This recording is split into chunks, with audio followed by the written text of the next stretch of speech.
Michael York from Logan's Run as Basil Exposition. As good as it gets. This movie is a 10, maybe a 9. I'll explain. It's about a guy with obsessive compulsive disorder. Well, actually, you know what? It's not. It's about 3 people and their interactions with each other. Okay?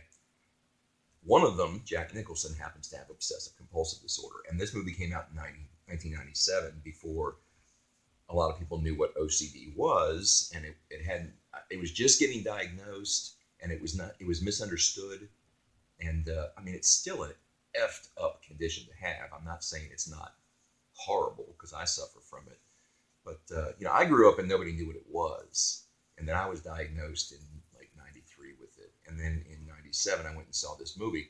And this is a comedy, but I didn't know what the movie was about. I went and sat in the theater. The movie starts, and right at the beginning, he goes into his bathroom and opens up the medicine cabinet and pulls out a bar of soap and washes his hands and throws the soap away, and then grabs another bar of soap and washes his hands and throws the soap away. And I said, my God, this man has OCD. This is going to be an awful movie. And I didn't like it, because I just watched this poor bastard suffering through life with obsessive compulsive disorder. And then at some point, I went and watched it again. And I wasn't shocked and surprised by the fact that Jack Nicholson had OCD. And I'm like, all right, let's just watch this movie as the comedy that it was meant to be. And it is very funny. It is very funny. Just because I was bothered by it the first time I saw it, that's something personal. It's not an offensive movie, but if you had cancer and you went and you walked into a movie and didn't know what it was about, and the opening scene, the guy is dying of cancer, you'd be really fazed by that, So that's how this movie affected me. But it is very funny. And once you get past the fact that OCD is just a horrible, debilitating thing to have, it's also very, very funny, the crap this guy does.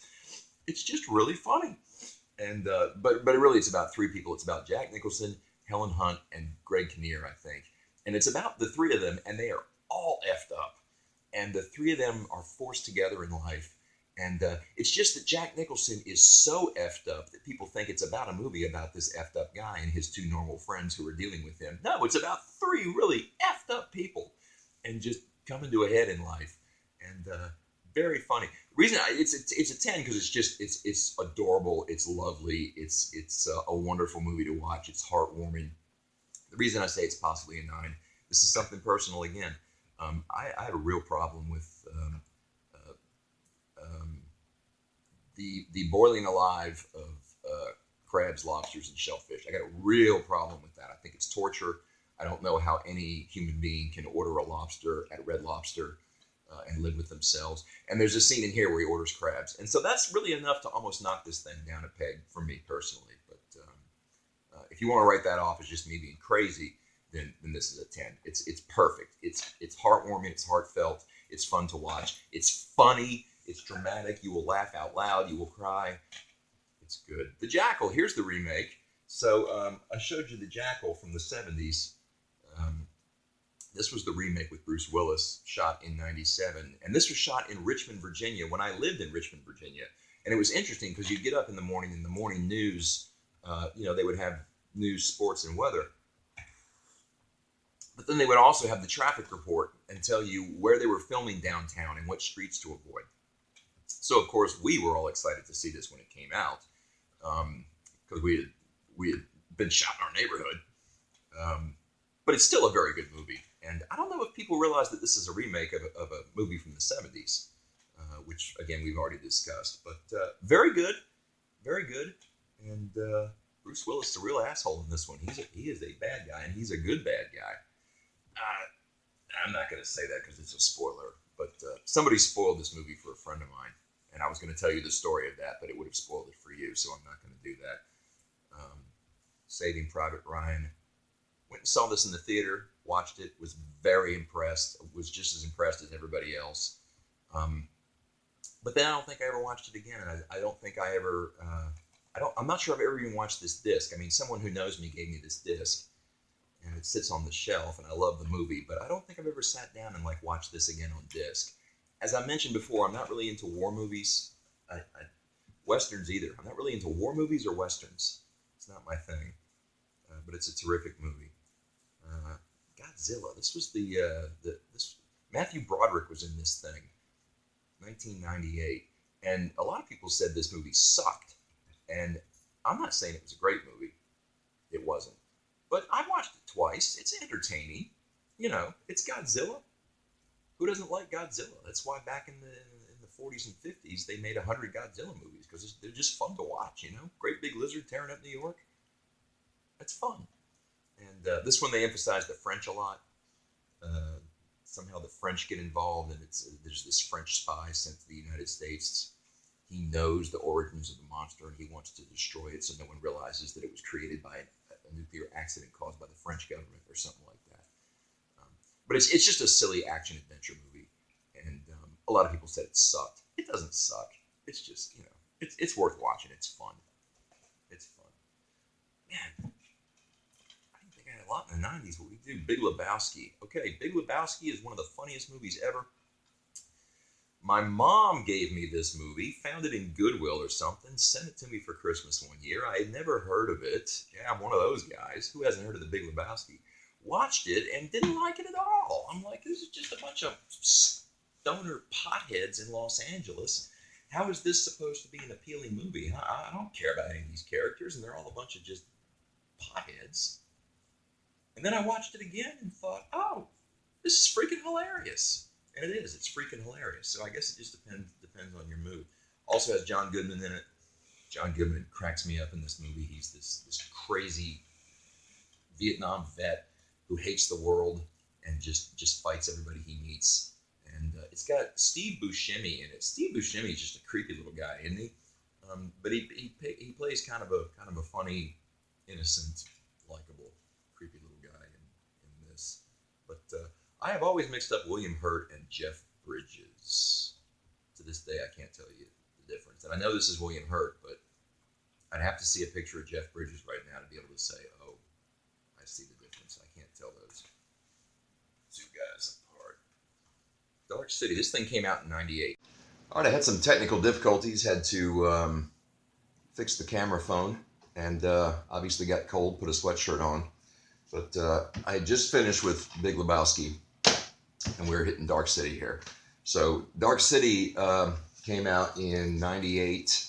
I remember when this came out, and I went to see it, I'm pretty sure in a theater with a friend of mine. But my point is, my friend Amy and I were both fans of the Rocky Horror Picture Show. And Richard O'Brien, who wrote the Rocky Horror Picture Show, is in this movie. So we wanted to go see the movie just to see how he was in it. And it's weird. It's kind of goth and creepy, but you know, it's good. It's psychological and it's sci-fi. And in the end, you're like, okay, I kind of get it. But you know, it's worth watching. It's fun to watch if you're into dark sci-fi kind of mysteries. And if you're a Rocky Horror Picture Show fan, Richard O'Brien is in it. So it's just cool to see him in a movie. Fight Club, Fight Club, Fight Club. I avoided watching this movie for so long because I thought that it was just going to be, you know, these two Hollywood studs walking around with their shirts off, giving something all the girls in the theater to swoon at. And I thought, I don't need to go watch that. And then at some point I saw it, and it is a great story. It is really good. And of course, you know, people love the movie. And when I heard people love the movie, I just thought, well, that's because it's probably a bunch of women just who dig watching Brad Pitt and Ed Norton walk around with their six-packs and their shirts off, and that's why everyone's saying it's a great movie. It didn't occur to me that it was actually a good story, and it's a very good story, and it's a head game, and it's a twister, and it's not what you expect. It's not what I expected, and there's some violent parts. When I say violent, I don't just mean, you know, guys in a basement punching each other in the face. That's pretty violent, but there's some really violent bits in this that'll make you cringe. But it's a cerebral story, and it's kind of a surprise, and it gets you. And you should watch Fight Club. It is very good, and it will make you think. And then you'll talk to people about Fight Club. Now look at this, Star Wars: The Phantom Menace. This is the only Star Wars movie I have, and I went over this during my 70s bit. I had all three Star Wars. When I say three, A New Hope, Empire Strikes Back, and Return of the Jedi. Those three movies are Star Wars for me, because I grew up with Star Wars. All the others are sequels and prequels and Disney trying to make money. But I had all the original Star Wars on VHS, and I didn't keep any of my VHS tapes when I moved to Alaska. So I have no Star Wars, even though I'm a huge Star Wars fan. My email address is a Star Wars reference. The license plate on my truck is a Star Wars reference. I love Star Wars, but this is the only Star Wars movie I have, and it's the first one, The Phantom Menace, the prequel. And people really hated the prequels. I didn't hate them.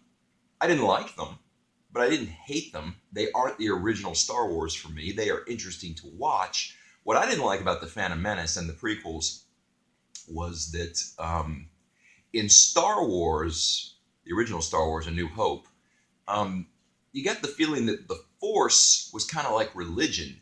If you embraced it, it would embrace you. And so there was that, anybody can have the Force. You just have to believe and try and work hard.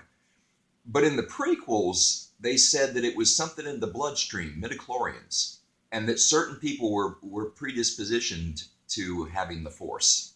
And other people just would never feel the Force because they didn't have midichlorians in their bloodstream. And that really upset me and really bothered me. And I thought, well, this takes away from the heartwarming story that I grew up with, where even if you're just a dumb farm kid with nothing going for your life, if you embrace this, this religion, if you will, and work at it, your life will improve. And it ain't about religion. It's about chemicals in your bloodstream. It's chemistry. It's biology. And I hated that it took away from that story. So I don't consider the prequels personally to be Star Wars canon, because I like the idea that the Force is a religion that you can embrace, and that it's not something in your bloodstream, not something you're either born with or not. All right, we're going to get through this. I just finished with my Star Wars rant and was jumping on South Park, and the freaking camera crashed again. So we're going to we only got 5 to go. We can get through the 90s. So South Park, just hilarious. And this movie came out in 99, my bad. This movie came out in 99, and South Park's been on the air now for like 20 some years. But in 99, it had only been on the air for like 3 years. And it was really big in pop culture. No one had ever seen anything like that on TV before. Comedy Central itself was reasonably new, not the network that it is today. And everybody was talking about South Park, I think it came on Sundays, but whatever night it came on, the next day, everybody was talking about South Park. Did you see South Park last night? Did you see South Park last night? And it was just very, very funny. And then, 3 years after the success of the show, they made this movie. And I think the movie is still, when they were doing the clip art, they hadn't really gone to CGI and real digital animation yet, so it still was really amateurish looking, and that's part of the charm of this movie. Very, very funny. I don't think Butters is in this one. Butters is my favorite character from South Park. I just love that kid, because really, I'm Butters at heart. Butters is the one who's just afraid to do anything because he's going to get in trouble. Geez whiz, guys, I don't think we should do that. We might get in trouble. That's me. That's how I think. So I really associate with Butters. But Cartman, who doesn't love Cartman? We've all got a little Cartman in us. Just an absolute jackass. Somewhere in the dark part of our hearts, Cartman. All of us have a little Cartman. So it's funny to see Cartman. And these kids are just funny. And if you're easily offended by children swearing, then you're not going to like this movie. But if you're a fan of South Park, this movie will crack you up. And this movie, I loved it so much. I went and saw it the first weekend by myself in a theater. Cracked up, loved it. The next weekend, I found a buddy who had not seen it. I said, oh, you haven't seen it yet? Let's go. I'll watch it again. So me and my buddy went and watched it. And then the next weekend, I found another buddy who hadn't seen it yet. And I said, you haven't seen it yet? I'll go watch it again. Let's go. So for 3 weeks in a row, I went and paid to watch this thing in the theater. It was just that funny. The best scene in here is when they shoot Bill Gates in the head. And that's all I got to say. I'm recording this on Linux, by the way. All right, 4 to go. We're going to get through this. The Matrix. Now, The Matrix '99. I don't think I saw The Matrix until 2000 though, because I was living in Oklahoma and I moved to Oklahoma the first week of 2000. But this was the first. There were two sequels, and I'll be honest with you. I've seen both sequels a couple of times each, and I used to own one. I might still own one. I don't know, but I don't like them. This stands alone on its own as a standalone movie. This tells the story. This gets the point across, and I didn't think it needed the sequel. And the fact that they made that sequel in two parts, I went to the theater to see the first sequel and did not know it was a two-parter. And at the end, it said to be continued, and I just felt so gypped. Really? You suckered me into the theater to see a sequel that I wasn't all that enthused to see anyway, and it's only part one of part. I got to come back next year and do this again. I don't know. If you like the sequels, then terrific. God bless you. I thought this stood on its own. It's very good. It's cerebral. I think most people have seen it, so I won't get into too much discussion on it. And honestly, I just want to get through this video. All right. Deuce Bigalow, Male Gigolo, 1999. Probably the only reason I still have this in my collection, because every now and then I go through and I purge my collection of movies that I just don't watch anymore. And I'll take them to Goodwill or the library or something. Probably the only reason that I still have this is because I honestly think this was the first DVD I ever bought. And so I'm hanging on to it for sentimental reasons. It's not a bad movie. It's very funny. It's Rob Schneider back when he was making movies and everybody thought he was hilarious and he was on the top of the world and a big star. But I haven't watched it in years. I didn't think the sequel was any good at all. I don't think I own the sequel. But really, I only keep this because it's probably the first DVD I ever bought back in 2000. I remember I was driving to Texas. I was living in Oklahoma and Texas the first part of 2000, and I just moved from Oklahoma to Texas. I didn't know anybody. I knew I'd be bored in my apartment watching a lot of movies, so I went to Walmart and bought this movie, and that's why I hang on to it. So not a bad movie, not a great movie. All right, talk about great movies and cult classics. Office Space. Okay, Office Space has this cult following, and there are references to Office Space everywhere that you won't see unless you've seen the movie. And if you've seen the movie, you'll recognize these references everywhere. Somebody at your place of employment, probably a lot of people, have seen Office Space, and they got the jokes. They got like a red stapler on their desk, right? Or they wear Hawaiian shirts on Fridays, or something like that. And it's all about Office. It's a joke. These are jokes that came from this movie, and it's a very, very funny movie. And anybody who works in a cubicle farm in modern America needs to watch this movie. It'll crack you up. But then not only that, you'll start seeing references where you work, and you'll be like, do you have a red stapler on your desk because of Office Space? And your coworker will say, yeah, did you see that? Oh, that was a great movie, wasn't it? And it's one of those. It's one of those. Last movie of the 90s. What do we got here? Oh, here we go. Blair Witch Project. All right. I loved this movie. Now, this movie came out in 99, and it was a big farce, right? Like, the internet was still reasonably new. There were pages on the internet where they lied and said that this was live footage that they found in the woods. And this thing was released in the theaters, and supposedly this was just found footage in the woods, right? Of these kids who had this horrible weekend lost in the woods. Well, I never saw any of those web pages. I never went looking for them. And so I never even knew the hype existed that this was supposedly real. It's not real. It's total fiction. But I never even thought that it was real. When this thing came out, people went into the theaters thinking that it was real. And I think that's part of the reason why everybody was freaked out about it. So, but anyway, I bought it in 2000, 2001, years after it had come out. I never went to any of those websites. I never got exposed to any of that, this is real crap. I just figured it was a movie made by amateurs.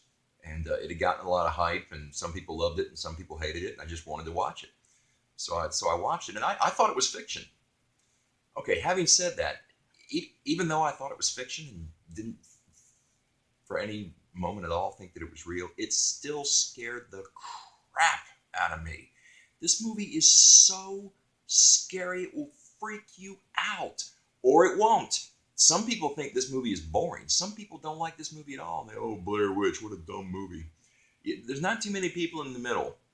People either love this movie and were scared by it, or hated this movie and thought it was boring. You don't meet too many people who were like, Blair Witch, it had its moments. Scared the crap out of me. Genuinely scared me. And I'll give you an example. So I watched the movie. It scared the crap out of me. I don't know how many months went by. My buddy had watched the movie. We talked about it. So my buddy and I are talking about it in front of another friend who had not seen it. And when we discovered that he had not seen it, we said, you've never seen Blair Witch? You got to watch this thing. So me and my buddy had the third friend over to my place to show him Blair Witch. All right. Now, I had already seen the movie. I knew what was going to happen. I knew everything. My buddy knew what was going to happen, knew everything. The only one exposed to it for the first time was the third guy. And my buddy, the first one, he was a big dude. He was like 6'2" and well over 200 pounds. He's the kind of guy that you see and think, I don't want to mess with that guy. You know, just a tough guy. And there's a point to me telling you this. So the three of us watched this movie. It freaks us out. The first buddy leaves, and then the second buddy, the big tough dude, he happened to be my neighbor. He lived just right around the corner in another apartment. And I said to him just before he left, because we were in my apartment, he was leaving in my apartment to go to his apartment. I said, man, I'm really freaked out by this. And he looked at me and he said, dude, I don't want to walk home. So if Blair Witch scared you, it really scared you. And I'll just conclude with this. That night after my buddy did walk home and I was alone in my apartment and we just watched Blair Witch, I'm a little embarrassed to admit this, but it's the God honest truth. I went and checked every closet in the apartment. I opened up the cabinets under the kitchen sink. I wanted to make sure there was nobody in my apartment, man. And then I slept with the hall light on. That's how bad Blair Witch scared me. So, some people weren't fazed by it at all, and other people, wow. If you haven't seen Blair Witch, you should watch it just to determine which person you are. Are you the kind of person who is scared by Blair Witch, or are you the kind of person who just thinks Blair Witch is boring? All right, we got through the 90s. That's the longest video I've made so far in this series. Let's quit while we're ahead. I'll catch you next time. We'll do the 21st century films.